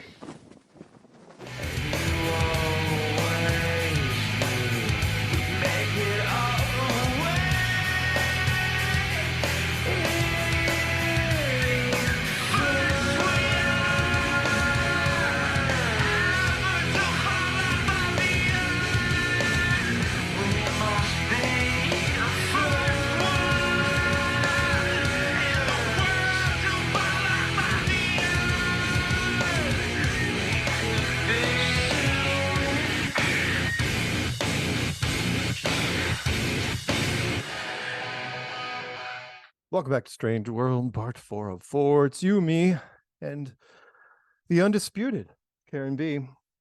And yeah, we're taking phone calls. 848-222-2480. That's 848-222-2480. We're going to pick up 904, who's been on hold for 14 minutes. Yeah. 904, what's happening? Yeah, hey, what's happening? Dan at Valley Music Journey here. Hey, Dan. How's Florida? Hey, Karen. Oh, well, it warmed up this week. We got a cold snap, though. I'm only 20 minutes from the Georgia border here. We get a little weather. 22 degrees in December was the low. Really? So, yeah, I'm not complaining, though. It's not, it's not snow and, 8 degrees like my cousin said in Kirkland a couple of days ago. Yeah. Yeah, it is currently, it's currently 30. Oh, it's 33 right now where I am. 33? Ooh. Yeah, I know. It's 33 degrees. I don't miss it all. Yuli says he doesn't miss it all. Hey, I was wondering. Yes. What your best theory is on what Starlink is. Is it that balloon thing or something else? Probably. I mean, why not? I mean, balloons are pennies on the dollar. If everything revolves around greed and money and power and you want to save money, I mean, what are you going to do? Shoot a rocket up? You know, the logistics of shooting a rocket up versus balloons? Come on. I mean, there are people out there that have actually tied balloons to lawn chairs and launched themselves up successfully. and floated around, and then popped a few of the balloons. My favorite was that guy that went up with just a bunch of tiny little balloons, and they used a BB gun to shoot enough to where he could descend. It was brilliant. How high tech is that? A Red Ryder is a descent vehicle.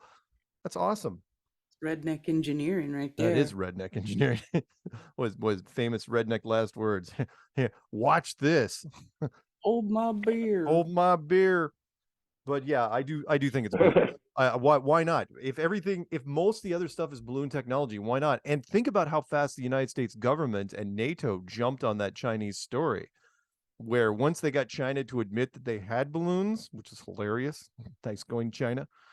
NATO says, hey, we should start implementing a balloon program. Fantastic. Yeah. Absolutely. So which meant now moving forward, anything up there, it's like, oh yeah, we started working on them because of China. Because yeah, China's so good at innovation. They don't imitate anybody else. Come on.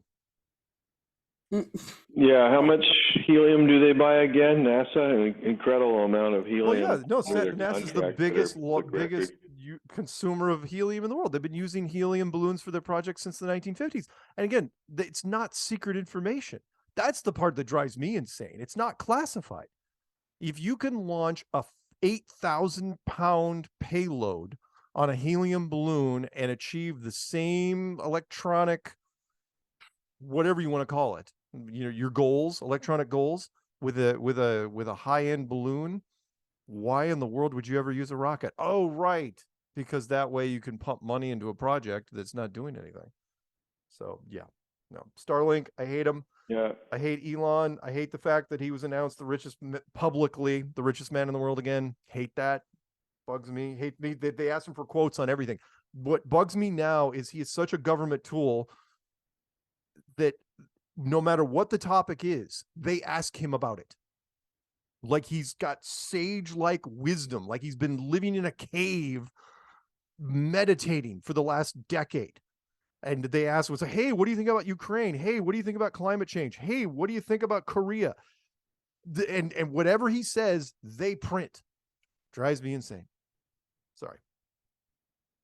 Oh, I know it does. He's one of my most love to hate guys too. You probably saw, maybe you didn't, but there was another guy that sent me. Somebody analyzed the bloodline, but I had too much going on here lately, so I didn't really read all of it. But they went up the ladder of who he descended from, and yeah, as usual, it's a who's who of people put into place, into power, right, into the public spotlight for a reason. Yeah. And again, the fact that in fact, I watched a news story today. It was an Asian woman. The story drove me insane twice. It was an Asian woman reporting on him. It was simultaneously that he was the richest man in the world again, and that China was upset with him because he was condemning something, and they were saying, if you want, China wasn't even a threat, saying, oh, if Tesla wants to continue doing business in China. But she immediately called him, and this is the part that bugged me. She immediately called him the founder of Tesla. And it's like, no, he did not found Tesla. That was founded by a whole other group of guys. He bought Tesla, which is why I like saying, it's like, look, Mark Cuban did not found the Dallas Mavericks. He bought them. Ray Kroc did not found McDonald's. That was done by the McDonald brothers. Ray Kroc just bought them out. But when you rewrite the charter and the public is he so took dumb, the juice. Yeah, the people have the attention span of goldfish. That's what they believe. Oh no, I mean, again, I don't want to drag this out, but the fact that they took Elon Musk and they elevated him to Tony Stark status. Tony Stark is a fictional character, an engineering impossibility in the Marvel Cinematic Universe. And they did a crossover where Elon Musk. Oh, he was a skateboarder. I got him mixed up. There you go. Oh, you mean Tony Hawk? Yeah. I mean, okay. Stark. Elon Musk did a cameo in Iron Man 2. It's like, oh God. It's anyway, sorry. I'd love to sit in a room with him one day and just make him look bad. just by talking to him. Because man can't talk. He can tweet, but that's about it. He cannot talk. I've listened to his interviews. Yeah, once in a while he lets out a nugget of truth too. So maybe he doesn't have a total muzzle on him, and he's like a little bit.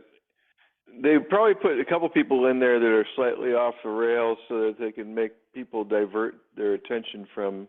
Oh yeah. Else, Well, they so were trying to make him a red team savior, and it was working for a little bit. Hell, my brother-in-law, perfect example. My brother-in-law just straight up out of nowhere. It's like, oh yeah, he's a genius. He knows what's going on. I'm going, what? Come on, man. You don't actually believe that. But if he's saying it, then some of his coffee shop people are saying it too. Anyway, what else you got? Anything? There's always hope. Yeah. Well, this relates to something that happened on the dock on Saturday when I was at the marina, and I dabble with boats some, and got invited aboard a yacht that came up from Key West, and they started telling me about all the new technology they had on their boat, and oh yeah, we subscribed to Starlink. Boy, it's the best. We could get rid of all of our other crap up there on the mast, and we got this. And they just put a Starlink temporary, receiver up there. They're going to mount it permanently, they said. And I said, oh, how's it work? Oh, it works awesome. But we're in the Bahamas. It doesn't work at all there. It's up in the sky. No. And Bahamas is not that far from the Florida coast. No, it is not. It's interesting. No, it is not. Yeah, Starlink. Heck, Peanut Gallery gave up on Starlink. He was trying to, and that was Oklahoma. Not to give any hints of where Peanut Gallery may be, but he couldn't. They delayed and they delayed and they delayed. So no, Starlink is a sham. It's an utter sham. It is not satellite communications. Nothing is satellite communications.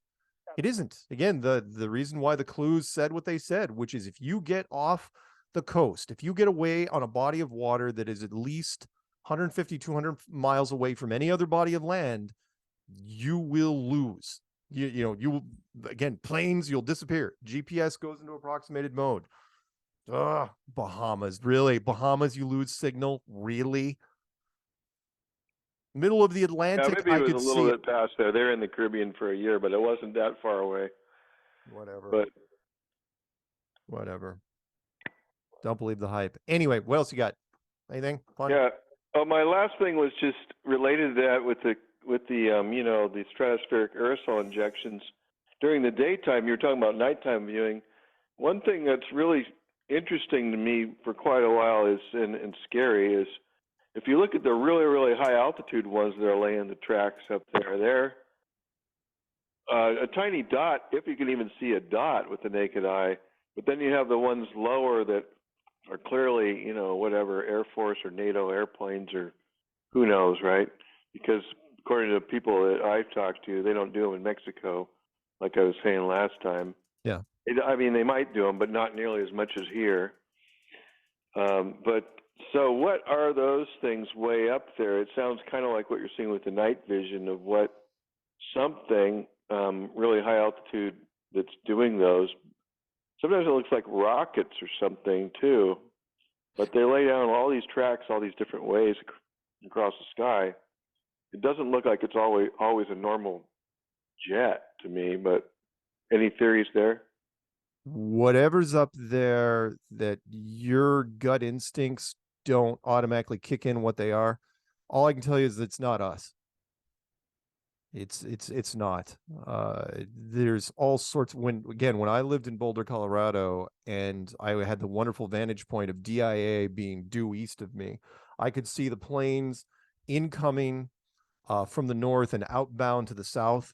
And, I saw the running lights and I saw the altitude they were at, and you absolutely knew they were planes. Hell, you could hear them, from north and south, and everything else that was above them that was tracking north, south, and all the other angles, completely silent without any sound at all. All I can tell you is it has nothing to do with us. United States, does the United States have some advanced military programs? Sure. Have we reverse engineered them to the point where they portray them in the television series Stargate? I really doubt it. Really, really doubt it. So that's all. That's the only answer I can give you. Until they land, we're never going to know for sure. Okay. Because the other reason why it relates is just because of the possibility, and there's some people saying that they're spraying it in part is just because it increases the conductivity of the air for a lot of different reasons. Some of it nefarious, but some of it might be just for conducting radio waves, as if Starlink, really were what they claim it to be. Maybe. Don't know. That's all I got. Well, thanks, you guys. This is a good subject because it's timely, and I appreciate all you guys do. So Thanks, man. Hey, you have a good rest of your evening, and be safe, okay? yeah, okay. Shout out to Dennis as being the scholar in the truck. Okay. See you, man. And all y'all in the chat too. Thanks. All right. Good night. Bye-bye. Oh, let's go out to 646. 646. You are not the last call of the night, but we are getting close. Hey, did you get a chance to check out Jake Paul fighting Tyson Fury's little brother last weekend? I was talking to Karen and Peanut about that before the show. Yes, I did. What I loved about that story was, again, there's nothing new under the sun, and that was, Jake Paul and Logan Paul are trying to ruin the boxing and professional wrestling, although Logan, I think after he tore his ACL, he's not going to be doing anything for a while. But what I loved about the Jake Paul boxing story was that he released, or somebody released, weirdly, anonymously, a script for the fight, a boxing script, which I've never ever seen before in my life. And it showed that Jake Paul was going to win in the 8th round by TKO or something to that effect. And it was circulating around, and you know how that goes. Everybody that bets on boxing, they always look for the inside scoop. It's like, dude, you guys, is anyone fixing the fight? Anyone fixing the fight? So if you release a script that says you're going to win in the 8th round, all these people are going to bet on you. And then to add to that, he had Drake, the actor Drake, singer / actor / whatever, say that, oh yeah, he bet $400,000 on Jake to win and could win $1 million, right? Even though there was no confirmation that he actually bet $400,000 on Jake to win. And then what do you think happens? Holy smokes, the man that was 6-0, that was paying people to lose, he loses by decision at the end of the fight. And all those people that fell for the freaking, curious, right? Yeah, all the people that fell for the script, they lost big. And I'm hoping he gets in trouble. So I had this idea. It was like if you like I don't know, I just like this idea. What if you and Elon Musk did a UFC fight, and then that would be awesome.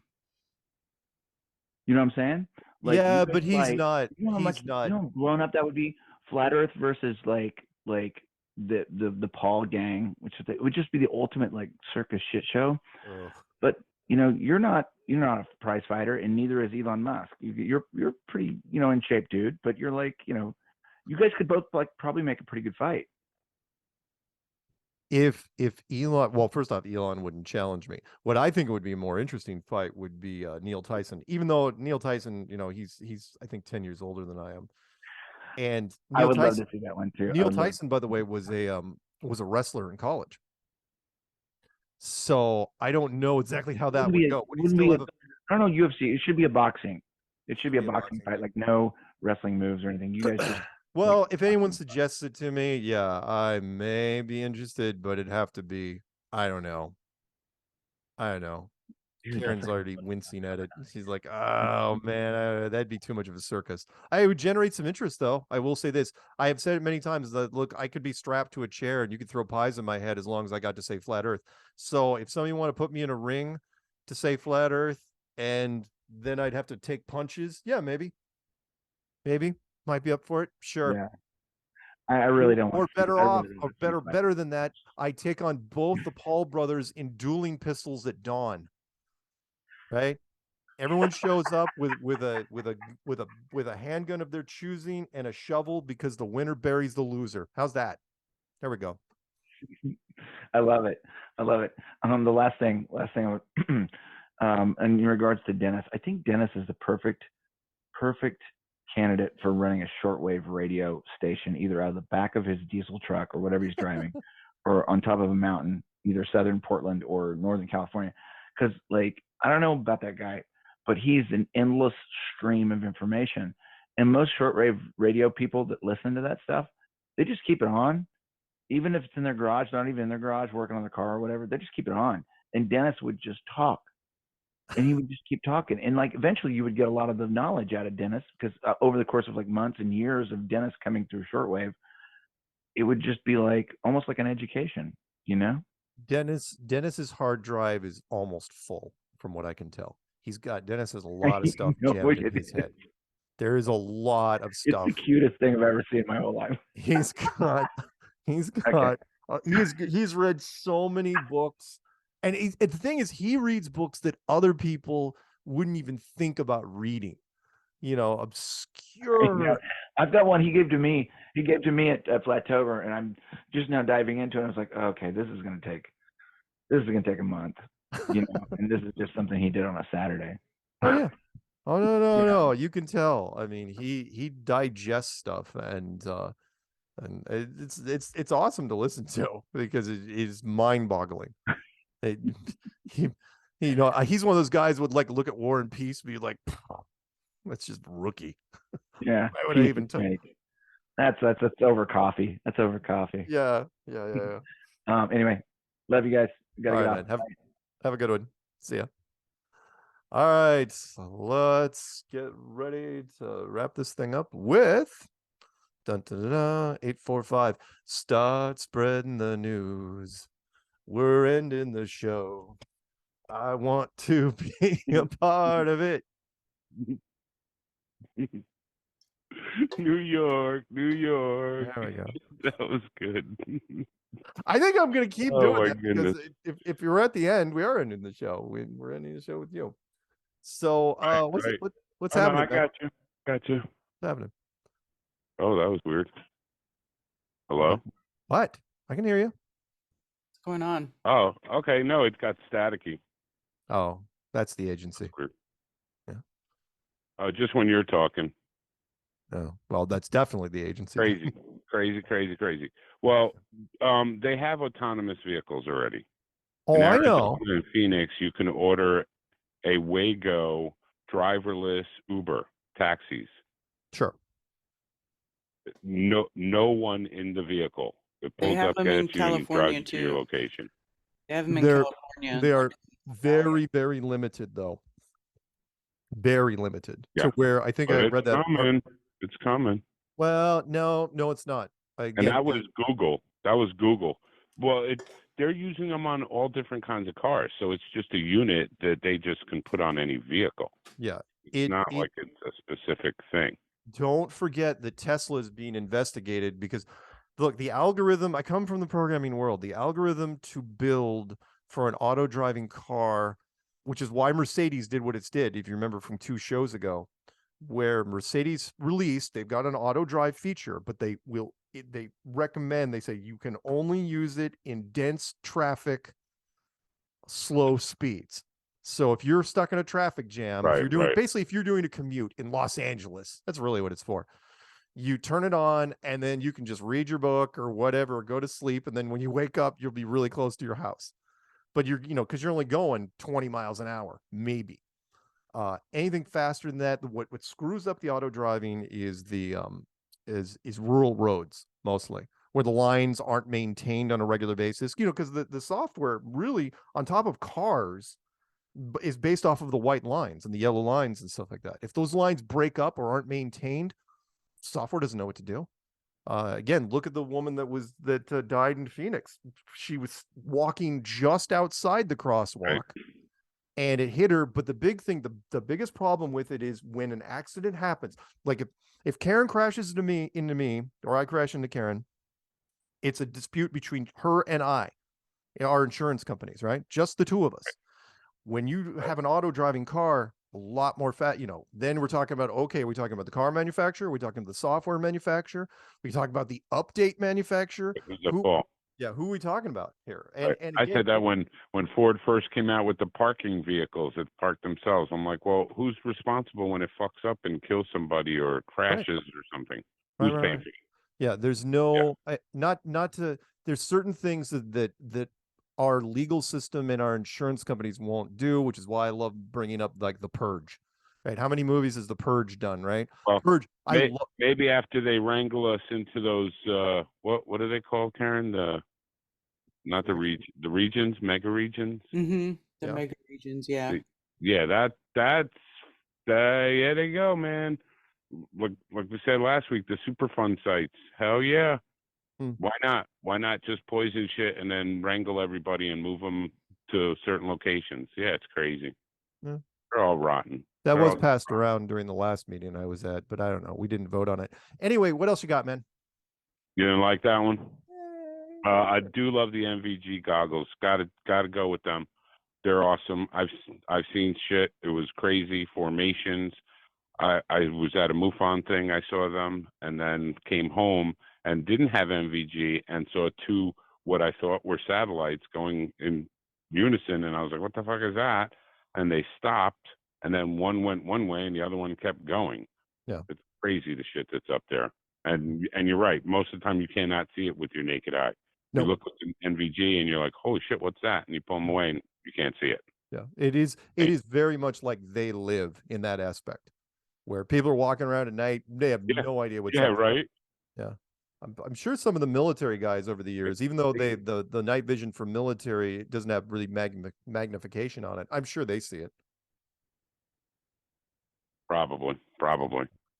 I'm sure of it. And another quick giant thing, near St. Louis, before they built the city of St. Louis, they believed there was a giant civilization that lived there. They found these structures that were built oversized, and then they were destroyed, and then the city was rebuilt with smaller structures for people our size, and then they found it allegedly and built St. Louis over it and destroyed it and wanted to hide it all.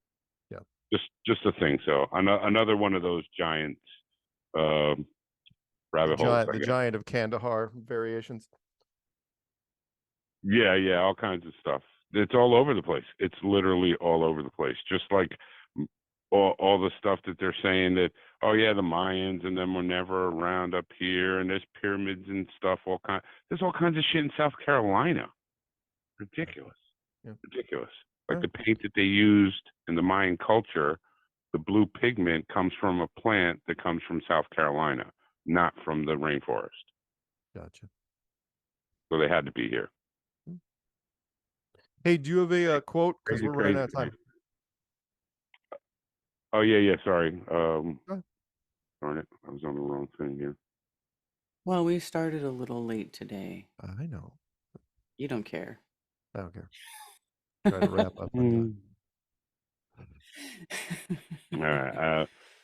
Once you trust a self-driving car with your life, you pretty much will trust artificial intelligence with anything. Wow, that was hard to say. That was a mouthful. Yeah, it was. David Waters. That was some Oxford professor who apparently he doesn't like it either. AI. That shit's creepy. Yeah. Like Again, just to clarify for those listening, GPT.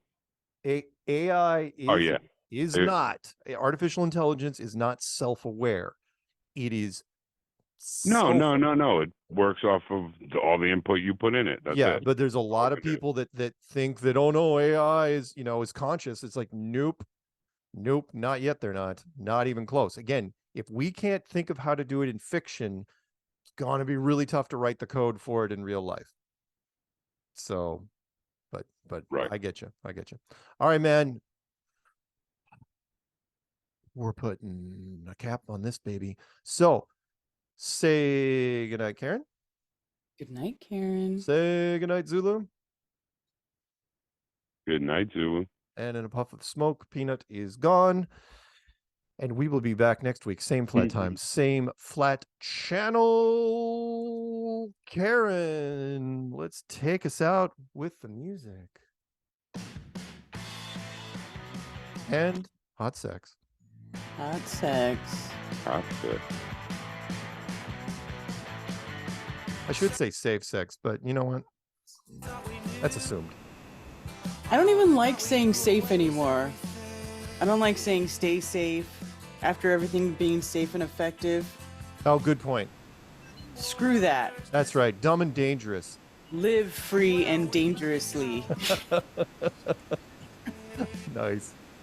Good night, everybody.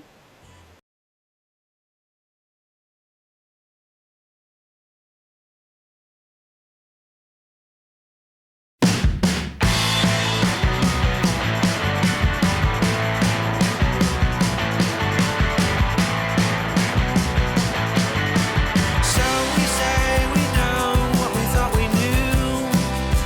All I thought we threw away was everything.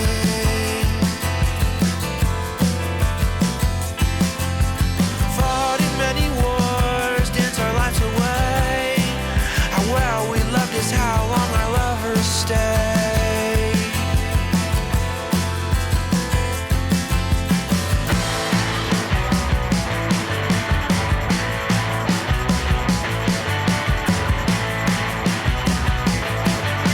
They say that Mars is close as it's ever been,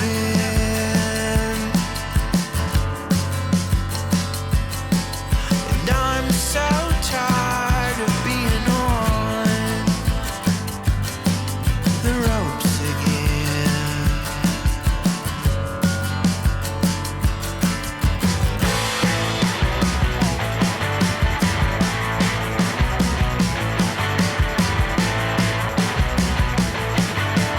That's the lovely girl standing on the moon, wishing she had a breath of air.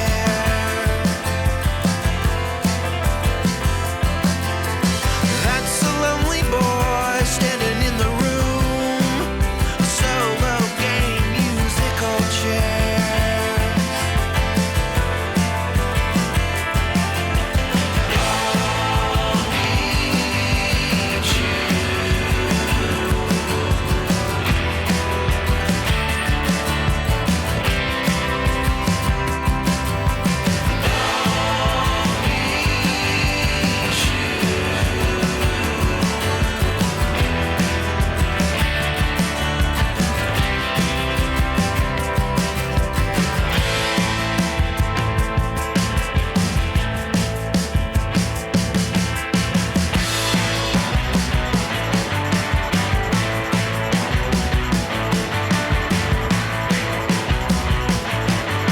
They say that Mars is close as it's ever been. Wound up chasing stars all over again. There's words for what you got, what you have, and what you'll ever need.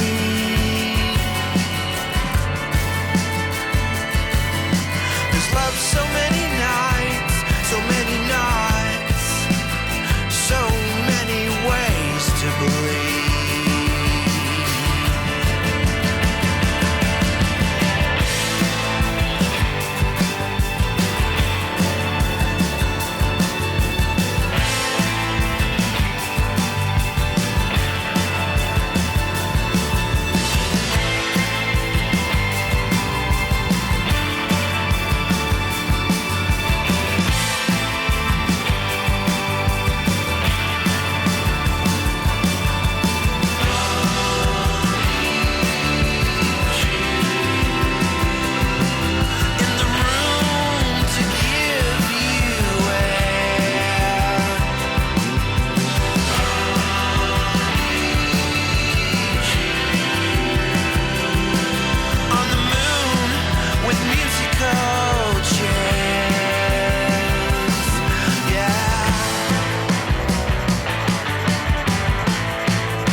Hello,